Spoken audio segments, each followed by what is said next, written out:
Ja sad bolje nego 5 godina. Ovdje majte.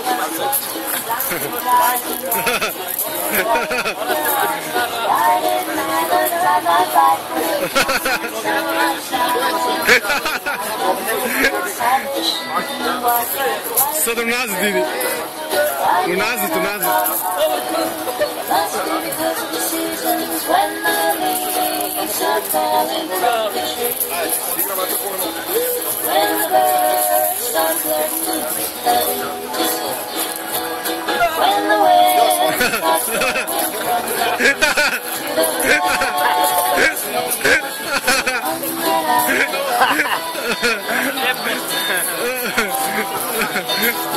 Çok seviyorum.